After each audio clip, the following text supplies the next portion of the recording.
All right, we have more changes unfolding in the telecommunications networks around the world, specifically though in the United States. Changes that have all major providers in the US, including at&t, Verizon, T-Mobile, Boost Mobile, and more, all experiencing what looks to be a massive cyber attack, somehow affecting the grid itself, as it's not just one provider, it's all of them. Again, let me repeat, all of them have some type of increased outage reports happening right now. If you look online, you'll see people talking about a cyber attack. But is that what's really causing this? I don't think so. We're going to look at it as we have some new and somewhat scary information that you should know. But before we get started, thank you for liking and sharing these videos. It really helps out the channel. And consider subscribing so you don't miss these regular updates. Also, don't forget to check out our new daily show over on the NotifyAmerica YouTube channel. The link is in the description. So early this morning, the keywords of cyber attack, outage, nationwide began trending on social media, showing users from around the world, but concentrated in the US, were experiencing loss of service on their cell phones. No network found type errors, no phone calls allowed, and even reports that dialing 911 no longer worked for some people, which is obviously a major problem. Here's Fox News this morning around 6 a.m. Eastern Time. Watch this. Major cellular outage is being reported nationwide. The tracking website downdetector.com is reporting more than 32,000 outages for at&t customers. We're also hearing reports of customers with at&t are struggling to call 911, and that is a problem. That's not good. All right, more than 800 outages also reported for Verizon and T-Mobile users. It's unclear what caused this outage.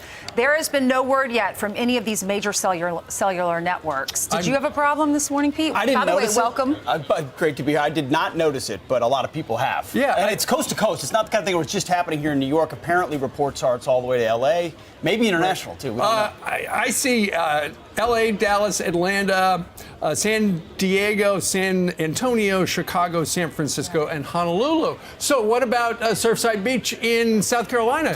Lawrence, poll the audience. Ask for the hands if anybody's having a cell phone problem. Yeah, let's ask the folks here. Okay, who's having cell phone issues here today? Who has at&t? Raise your hand.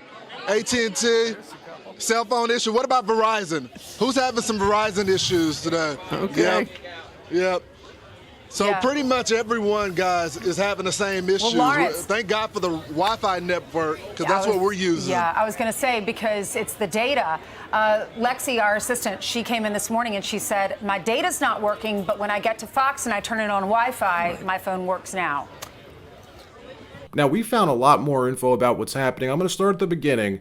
If you look on Down Detector, the website that tracks online outages, confirmed it's detected a surge in outage reports. Users from like at&t, Verizon, T-Mobile, Boost Mobile, Straight Talk, US Cellular, and more, less known carriers also. You can go on and check yourself. Some of the smaller names you'll see aren't worth talking about, as they aren't actual carriers. They just piggyback off of the larger carriers like your Verizon or your at&t.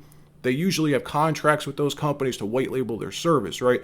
You see that, for example, with like a Mint Mobile, for instance. They aren't the actual carrier. So if you have service through one of those smaller names, they may be using Verizon or something like that. Now, before we look at the sheer scale of the outages happening right now across major population centers, let me just tell you what we know for sure. It appears to be isolated to the legacy telecommunications network, not internet calling like voice over IP. No, it's not affecting voice over IP. Here at Snapforce, we provide full voice over IP telephony services built into our CRM, and we have no issue, none whatsoever. But instead, cell phone service is where the problem is. And like I said a minute ago, even dialing 911 isn't working in some of these areas. I'm not sure if it's everyone or just certain people. So here's what we know.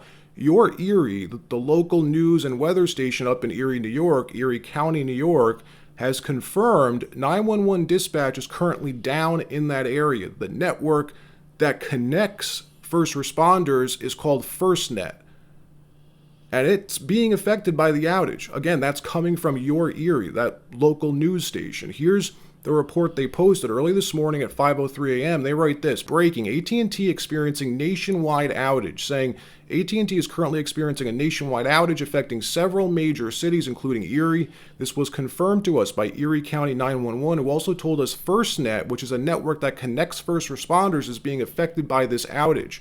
Pennsylvania State Police and other local agencies have confirmed as well to us that they are not affected by the outage and are operating normally. So again, it looks like Verizon isn't as affected by whatever's going on, but they are affected, at least according to Down Detector, just not nearly as bad as AT&T, who has almost 70,000 outage reports already. Verizon only has around 3,000. Let me show you that real quick before we get into the even crazier stuff. So AT&T, largest carrier in the country, right, has reported massive outages. Take a look at this heat map of AT&T, for example. This is quite wild because realize most of the country's usually white. This only lights up yellow or red when someone reports an outage. That obviously happens in the population centers. Cities, for example, you can't report an outage where there's no people.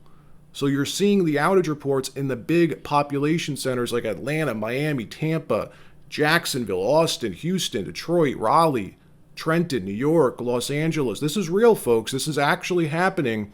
Here, look, this is what Down Detector is showing with the most outage reports so far. But remember, I'm filming this video early morning on Thursday, East Coast. So California's still in bed right now.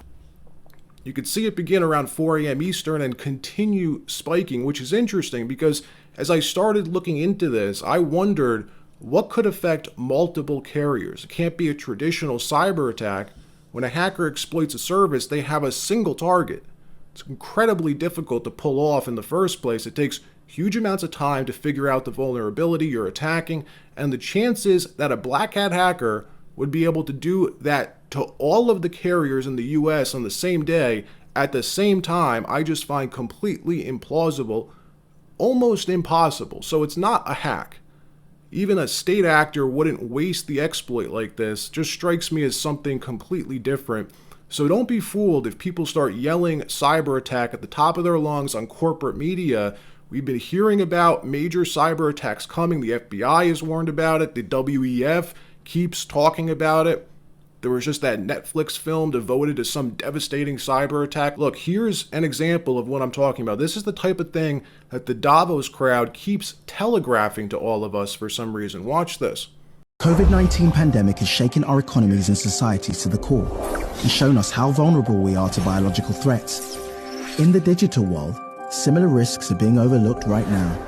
A cyber attack with COVID-like characteristics would spread faster and further than any biological virus. Now again, I would find it extremely suspicious if the official explanation ends up being a cyber attack. That just makes no sense whatsoever to me. And again, this is a breaking story, so I'm just trying to get you the most up-to-date information. And if it's not a cyber attack, what could it be? What could bring all the major carriers offline? Good morning, Oklahoma. Maybe you're looking at your phone and it's saying SOS. What's going on? My husband had that this morning and he's freaking out. And I was like, did you do your phone updates? No, this is all happening at 3 a.m. So we did that. Coming to work. He's not the only one, guys. If you're experiencing that, it may be a result of space weather. Okay, I'm going to do my best to explain what's going on. Let's go ahead and take a look. So there was a strong solar flare event that happened just after midnight, and they actually captured an image of it right here, okay? I had to look up this scale. I wish I knew everything about space weather. That's a whole different specialty. But R3, that's for radio communications. It's on a scale of 1 to 5, and 3 is pretty bad. That means it impacts radio communications for a few hours after this happens.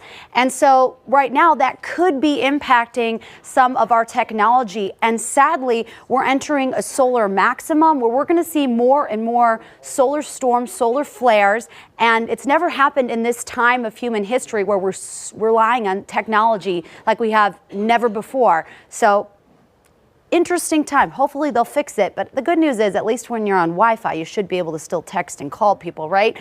But there is an effect on radio. It peaked right after midnight. And there you go. A flare is an eruption of energy. You have these electromagnetic waves shooting towards the Earth at the speed of light. So it's almost immediate impact on the light side of Earth where the sun lights up. And so there you have it.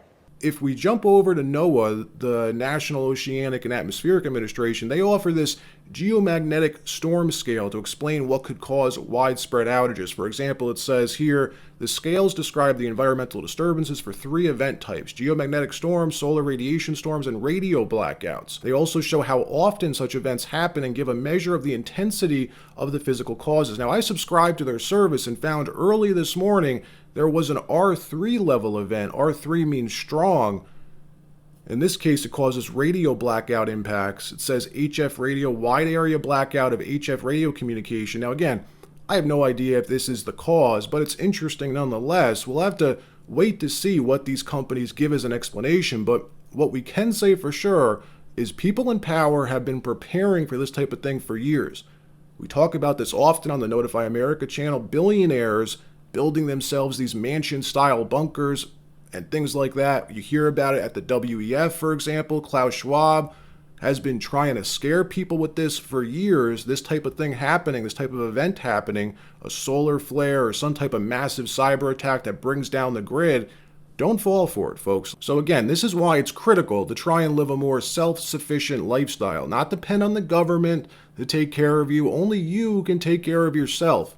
At least that's my outlook on the world. It's also not a bad idea to have some money in precious metals, things like gold and silver.